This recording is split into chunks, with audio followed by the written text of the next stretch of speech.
capítulo 2 de Primera Tesalónica, dice: porque ustedes mismos han sabido, hermanos, que nuestra visita a ustedes no resultó vacía, no resultó vana, son sinónimos, y obviamente porque los mismos creyentes son los frutos, lo vemos en Hechos capítulo 17 del 4, también según a Tesalonicenses, el capítulo 1, versículo 10, estamos viendo estos datos. Y aquí vemos, por ejemplo, la perseverancia del equipo, aún con toda la aflicción que tuvieron, que siguieron actuando, siguieron obrando, evangelizando. Y vamos a ver un versículo que me impactó muchísimo recién en el estudio. Bueno, sigamos, el versículo 2 ahora.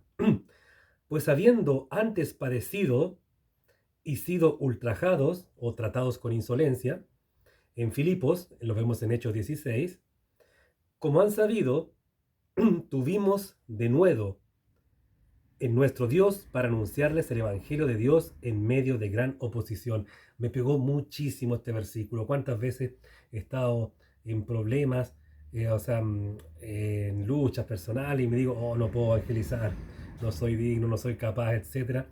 Y aquí vemos, leamos de nuevo, pues habiendo antes padecido, ultrajados en Filipo, como lo leemos en Hechos 16, tuvieron de nuevo, que en el griego sería el verbo parretsiasomai,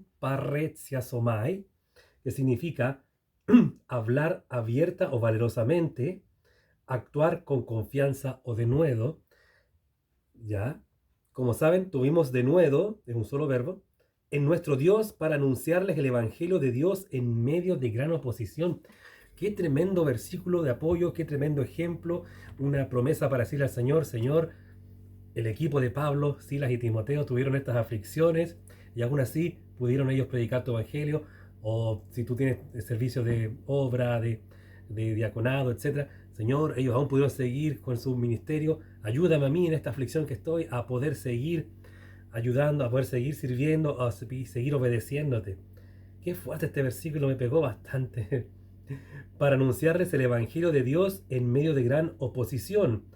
Oposición es una palabra griega, agón, que significa un lugar de competencia y de lucha, un concurso, o también en modo figurado, esfuerzo y ansiedad. Recordemos que él también iba a las sinagogas, así que ahí se le puede dar el tema de que él iba a las sinagogas, un lugar de encuentro, lugar de lucha, de debate, etcétera. Interesante, ¿no?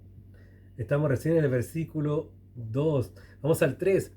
Porque nuestra exhortación no procedió de error, ni de impureza o inmundicia, ni fue por engaño. La palabra engaño es cebo.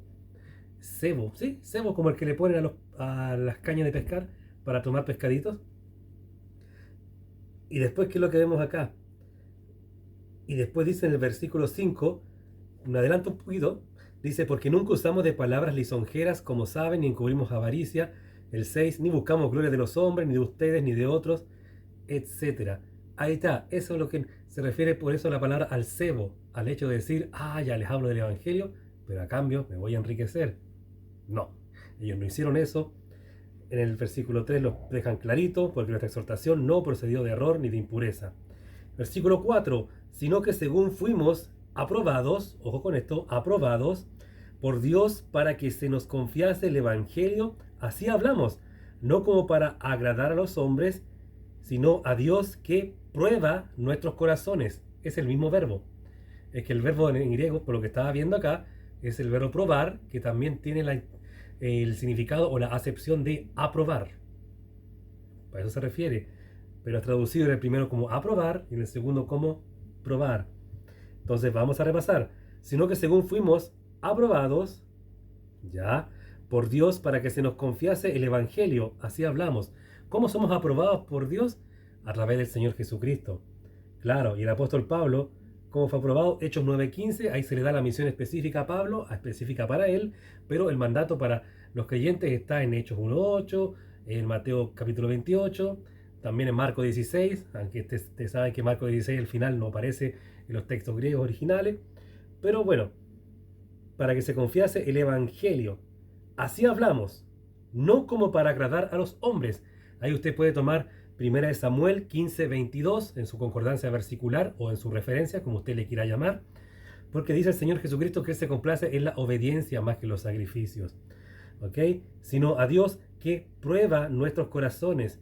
¿Y por qué? ¿Cómo podemos entender de que Dios prueba nuestros corazones? Hay versículos de apoyo, 1 Corintios 9, 26, 27, Romanos 8, 27, que son versículos donde el Señor va viendo nuestro andar. Romanos 8, 27 dice que aquel que anda en la carne, se irá a la carne y cosechará muerte. O sea, listo, no me sirves. Ven acá a la presencia mía, dice el Señor, mejor a estarme haciendo problemas acá abajo. Y el 1 Corintios 9, 26, 27 es el famoso versículo que Pablo dice: no vaya a ser yo descalificado por estar ayudando a otros, habiendo sido mensajero o heraldo de otros, venga a ser yo descalificado. A eso se refiere. El Señor va probando los corazones para poder seguirnos teniendo en su uso como iglesia, porque el Señor es celoso de su nombre, no lo olviden. Por culpa de ustedes el nombre de Jehová es blasfemado entre los gentiles, dice Romanos y dice Isaías, si no me equivoco también. Sigamos. 5. Porque nunca usamos de palabras lisonjeras, o sea, palabras aduladoras, deleitantes, como saben, ni encubrimos, o más traducido mejor, como dice la Biblia de las Américas, ni con el pretexto de avaricia. Dios es testigo. Qué fuerte la confianza del apóstol Pablo, que aquí dice Dios es testigo, tal como lo dice también en Romanos 1:9.